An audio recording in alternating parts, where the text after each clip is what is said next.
So my name is Mohammed Musa. My name is Will McInerney. I'm Kane Smiga. I'm Samir Abdelkhalik. We're Poetic Portraits of a Revolution, or PPR. So in March of 2011, as 4 young artists, we were deeply inspired by the movements that were happening in Egypt and in Tunisia. Will and Kane, after working with a local organization that inspired youth through spoken word poetry called Sacrificial Poets, decided to take this art form further and use it to document current events that were happening in real time. Needing a photographer and a translator with an artistic background, Samir and I were asked to join the project. This began 3 long months of fundraising, planning, and way too many meetings. We finally made it to North Africa and spent 1 month in Egypt and another in Tunisia, documenting what was happening and collecting interviews from everyday people. The purpose of the project was to raise international awareness about what was going on in Egypt and Tunisia, and to bring those stories back to inspire organizing in the United States. We linked up with individuals and organizations on the ground in order to interview people of all walks of life. We wanted to cover a wide spectrum of perspectives, from organizers to journalists, teachers, internet activists, to laborers, women, youth, politicians, and elders. Today's news, today's media, only has a top-down structure to the way we view the news. We wanted to flip that structure by focusing on the stories from the people themselves. So we wanted to ask the questions of what does it feel like to be in that certain situation? We wanted to know what people's views were. PPR aims to change the way we think about information by focusing in on the human elements to the current events. Because by adding that specific layer, to the news, we move on way past the facts and way past the statistics to a different layer that we have.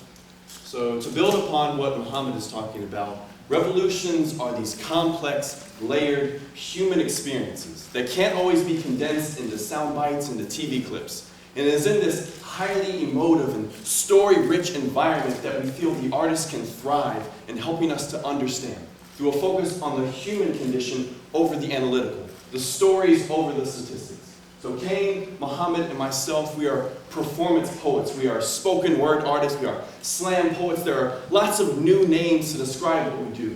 But it is really as old as human civilization itself. We walk in the footsteps of the ancient West African tradition of the griot.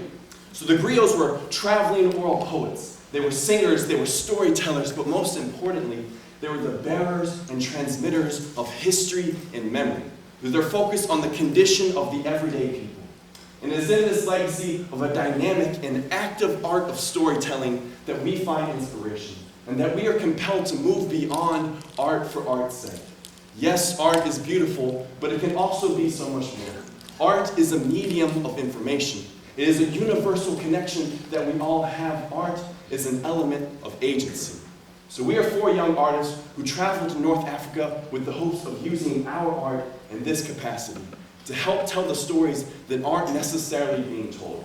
So often the Egyptian and the Tunisian revolutions are simplified and romanticized into merely political movements, with their fair share of leaders and icons on screen-printed t-shirts, but we forget about the people behind the scenes, the tales of sacrifice and courage that are just not quite flashy enough to fit on the tickers at the bottom of our TV screens.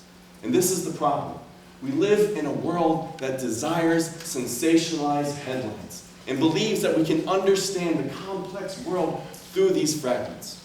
So as artists, we counter this narrative with our belief that emotions, feelings, complex and intertwining human stories are how we truly understand the world. We are certainly not journalists, nor do we claim to be. We are artists who passionately believe that art can help us understand the world. So I'm reminded of the words of the author M.K. Asante Jr. He says, in a world where human beings are denied their humanity, the artivist, the activist artist must, by depicting the humanity of the oppressed, bring value back to that human life. If we are oppressed and our art doesn't counter this oppression and challenge this oppression, then it is by default supporting this oppression. This is our calling as artists. We must speak out when there is silence. We must paint. We must scream from the top of our lungs. We must dance. We must bring back the human element. And so In the next part of our presentation, Kane, Muhammad, and myself are going to share a poem with y'all. This is based on our experiences of talking with families whose sons were killed during the Tunisian Revolution, and who to this day are still looking to make sure their sons are not forgotten, to make sure that value exists in their stories. Ramadan is the lunar month when Muslims fast from sunrise to sunset. No food or water, distancing yourself from the material world is meant to recharge you spiritually. But many have given up a lot more than just food and water this year. I can't imagine how Mabrouk Mbarki must have felt in the first month without her 16-year-old son after he was killed by police. His memory lives on in the songs of those who stood by him in protest. And I remember how my mother used to always say how much it bothered her when people would avoid mentioning my sister's name after she passed away. So I understood completely when Ms. Mbarki thanked us profusely just for asking to hear her son's story, and spoke, reopening a vault of memories whose lock most would not have been brave enough to tamper with. Her collarbones slanting downward like ledges, leaning beneath the weight of optimism, tiptoeing towards the edge, ready to jump because the death of a child can be suicide for the last hope. She exhaled deeply, and all the life seemed to come up out of her. Her last gasp of oxygen throwing itself on the balcony of her lips as she tried to catch her breath, and our hearts sank. Slowly, as a single tear down the cheek of a father into the graveyard of his jawline, like foreshadowing of his son's funeral the next morning. His voice quivered as he confessed with the smile struggling to form. There is no celebration as joyful as a martyr's funeral. Another tear falls from the crack in his composure and crashes from his chin, the same way I imagine his son's body collapsed to the ground when they shot him in the back. His father's hand catches the runaway drop, cradles it in his palm and balls the emotion back up. He reminds me of my father, and how I try to downplay the dangers I slip myself into because I don't want him to worry. To be honest, I've never seen my father cry, even at his own father's funeral, but the reversal of fate is much harder to swallow. They say a parent's worst nightmare is burying their child. The thought alone leaves a lump in my throat, and the aftertaste of reprisal under this man's tongue. He demands justice be served to the murderers who took his son, but somehow, where is it with a smile and firm handshake that says, "Don't worry about me. My child's in a better place. I hope my father never has to say the same." That type of sacrifice is too much for some. Like the mother of a 14-year-old killed just weeks before we met, she sat broken and upset. She said, "The revolution did nothing for me. It only took my child." I could tell this wasn't her normal face.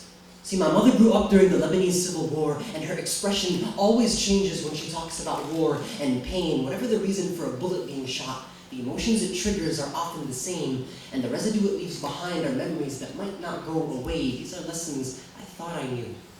When I sat in front of this mother, I was barely equipped to look her in the eyes.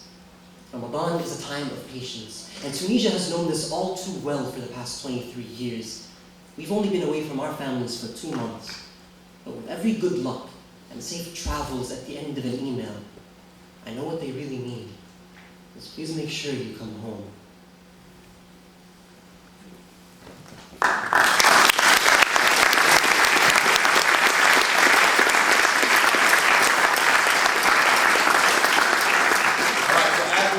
Our focus in this project was on the human stories and the emotions behind them to help understand the complexity of world events. Not only to break down these kind of one-dimensional, often chaotic images we see in relation to the Middle East and North Africa in mainstream media, but also at the other extreme end of the spectrum, which is dispelling these one-dimensional, oversimplified, romanticized images of revolution as a million people got together and marched in perfect harmony, the dictator fell, and it was all over. It was a lot more complex than that. And we understood that by going to events themselves and then afterwards following up by talking with people and understanding their perspectives and the many ideas and emotions behind them. So the example I want to use is 2 different protests that happened just a week and a half apart in the same space, in Tahrir Square. It was July 8th and June 28th.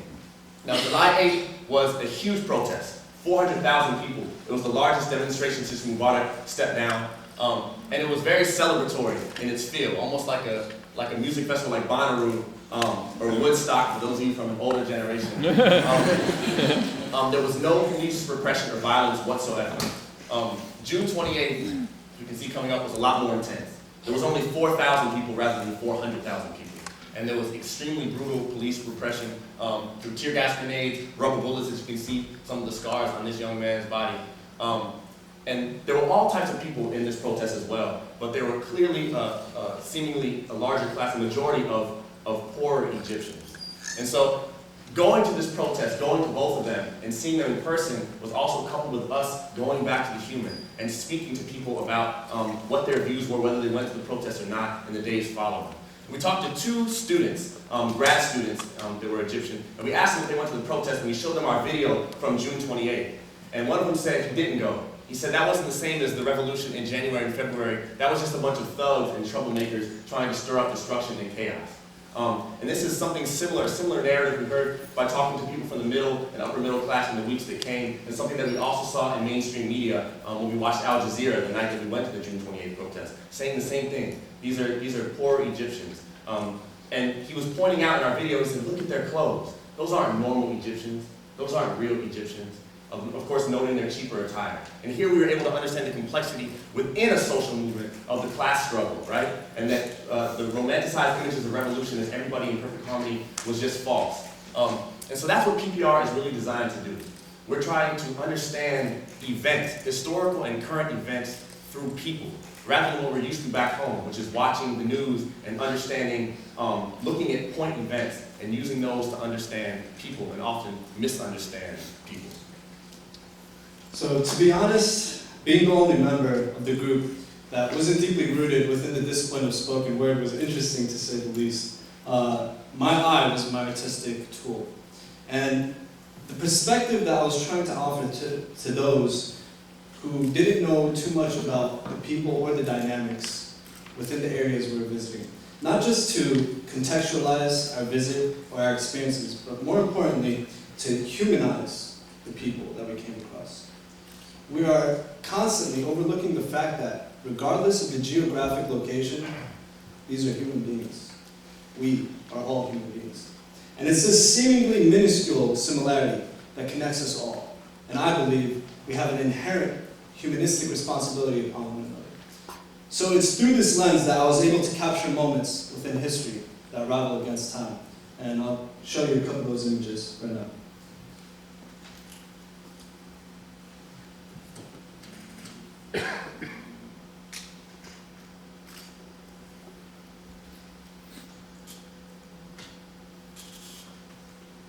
So along our journey across North Africa, we had the pleasure of meeting a man by the name of Kamal Al-Ghul. Interestingly enough, he was the first person we met in Tunisia. And he's the owner of an internet cafe in the Lafayette district in Tunis. He spoke to us of the extreme censorship by the Ben Ali regime and how after his downfall, things had changed. Because our apartment was just a block away from his shop, we frequently stopped by to chat and say hello.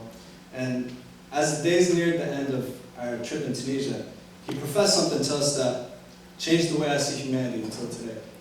Kamal said, if every year someone or some group of people did a project like yours, and he meant visit the people and exchange dialogue with the people, it would be more beneficial than any ambassador or United Nations.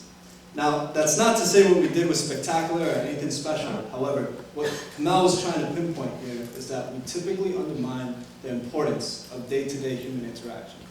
So now, Kamal no longer has to refer to news, media, or movies to know or understand who or what an American is. He now has a first-hand experience to recount and pass along to others. And today we are able to do the same. Kamal is now able to say, Samir is a good man and is my friend. And so we're going to leave y'all with one more poem. This poem was written while we were in Egypt and again was heavily influenced and inspired by all the amazing people that we met along our journey.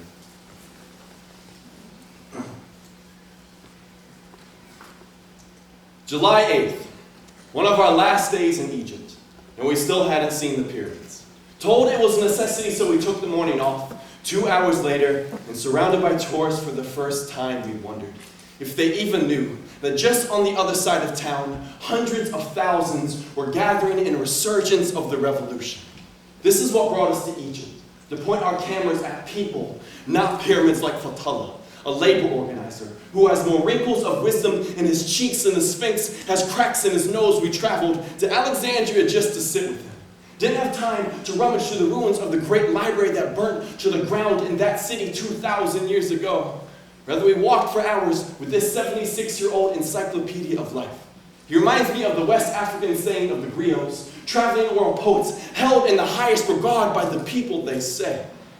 When a griot dies, a library burns to the ground.